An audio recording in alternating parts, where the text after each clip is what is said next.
retrouve dans un nouvel épisode de Mon Jardin Nature dans la série des Mustélidés. Et aujourd'hui, on va parler de la fouine, de son nom latin Martes foina. Très semblable à la martre par sa silhouette élancée, ses pattes courtes et sa queue longue et touffue, elle s'en distingue par une bavette fourchue de couleur blanche et non crème. Aussi remuante et bruyante que sa cousine, est discrète, la fouine apprécie beaucoup le voisinage de l'homme et s'installe dans les greniers des maisons où elle mène grand tapage, surtout la nuit, pendant la saison des amours. Le reste de l'année, elle vit en solitaire et, bonne grimpeuse très friande d'œufs, elle chasse aussi les petits rongeurs et se régale de baies et de fruits sauvages, cueillant les premières cerises arrivées à maturité.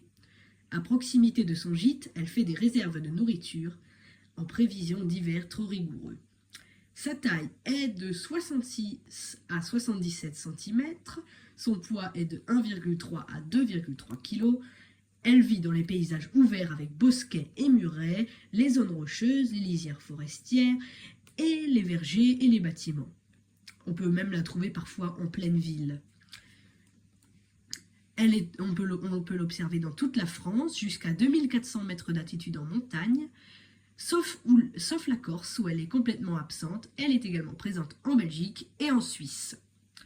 On la distingue de la martre par sa truffe rose et son pelage plus clair, ainsi que sa tache qui s'étend jusqu'aux pattes, contrairement à la martre qui, elle, ne garde que la gorge. La fouine est un des mustélidés les plus mignons à mon goût, mais aussi les plus chassés, de par ses dégâts sur les volailles et sur les voitures. C'est elle qui, effectivement, mange les câbles des voitures, contrairement à ce qu'on peut croire. Je suis entourée de personnes qui, à chaque fois qu'il leur arrive une broutille avec les voitures, ou qui trouvent une crotte avec des noyaux de cerises dedans, me disent que c'est une martre, alors que non, il s'agit bien d'une fouine. La martre apprécie les forêts de conifères, la fouine apprécie les villages et les campagnes. Elle fait partie de la famille des mustélidés, donc c'est une cousine de la martre, du blaireau, du putois, de la belette, de l'hermine et du vison que nous avons déjà présenté, ainsi que de la loutre. Son rut a lieu de juin à août, puis la gestation, différée, reprend en janvier-février. De fin mars à mai, Mise bat de 2 à 7 petits aveugles qui têtent durant 8 semaines, puis s'émancipent dès l'âge de 3 mois et cherchent leur territoire propre. Je vous laisse sur cette belle image et je vous dis au revoir pour une prochaine vidéo.